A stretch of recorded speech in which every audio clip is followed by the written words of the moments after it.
प्रभु यीशु मसीह के मधुर और मीठे नाम में आज दिनांक 6 अगस्त दिन शनिवार को हम आप सब अपम के श्रोताओं का हार्दिक स्वागत करते हैं। आज के दिन के लिए जो वचन है वो लिया गया है मत्ती रचित सुसमाचार उसका 7 अध्याय 21 पद।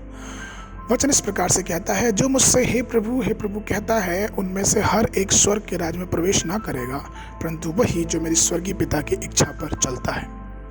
प्रभु मेरे प्रिय लोगों, किसी के लिए हे प्रभु कहना बहुत आसान होता है, लेकिन स्वर्गीय पिता की इच्छा को पूरी तरह से आत्मसमर्पण के साथ करना बहुत मुश्किल है। यह कहने के लिए बहुत कम प्रयास की आवश्यकता होती है कि हम प्रभु से प्रेम करते हैं, लेकिन वहीं पर यहोवा की आज्ञाओं का पालन करना कितना कठिन होता है। हमें प्रभु की इच्छा पूरी करने के लिए पूरी तरह से अपने को समर्पण करने की जरूरत है, न कि केवल शब्दों से कहने की। एक बार परमेश्वर के एक दास ने एक महिला को बाइबल संदर्भों से बपतिस्मा की आवश्यकता के बारे में समझाया, लेकिन वह महिला संदेश सुनने के लिए उत्सुक नहीं थी और वह यह कहते हुए चली गई कि निश्चय ही मैं स्वर्ग में जाऊंगी क्योंकि मैं परमेश्वर से प्रेम करती हूँ। उसने परमेश्वर के वचन में सच्चाई का पालन करने की परवाह नहीं दिखी। वह नहीं चाहती थी कि वो परमेश्वर की सारी इच्छाओं को पूरी करे और वो इच्छा पालन करने के महत्व को समझने में विफल हो गई। परमेश्वर की इच्छा पूरी करने की इच्छा के बिना प्रभु को पुकारने से कोई फायदा नहीं। जो परमेश्वर से प्रेम करता है उसे अपने सारे पापी अतीत को त्याग देना चाहिए और प्रभु की सभी आज्ञाओं को पूरा करना चाहिए। उसे खुद को पूरी तरह से परमेश्वर के सामने आत्मसमर्पण कर देना चाहिए और आगे को बढ़ना चाहिए। योना को देखें कि वह शक्तिशाली सेवक था जो परमेश्वर के बारे में प्रचार करता था, परंतु जब परमेश्वर ने उसे नीनवे जाने को कहा तब वह परमेश्वर की इच्छा से मुकर कर और यहोवा के सामने से दूर तर्शीश को भाग जाना चाहा। परंतु विचार करें कि क्या परमेश्वर ने योना के उस कार्य को स्वीकार किया था?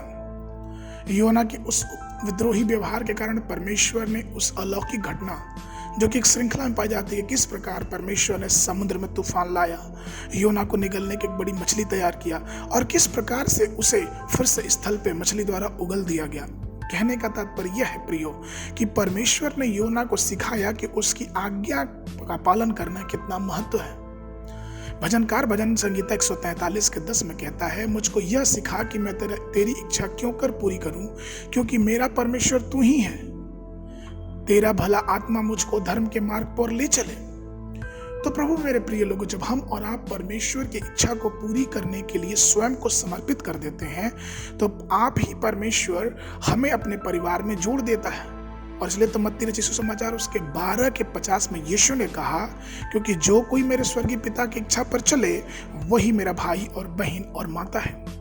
तो प्रभु में प्रिय लोगों, आइए हम परमेश्वर की स्वर्गीय इच्छा को पूरी करें और अपने आप को पूरी तरह से उसके हाथों में समर्पित कर दें। आज के मनन के लिए जो पद है वो लिया गया है इब्रानियों की पत्री उसका 13 अध्याय उसका 21 पद। वचन कहता है, तुम्हें हर एक भली बात में सिद्ध करें जिससे तुम उसकी इच्छा पूरी करो और जो उसको भाता है उसे यीशु मसीह के द्वारा हम में उत्पन्न करे, जिसकी बड़ाई युगानुयुग होती रहे। आमीन।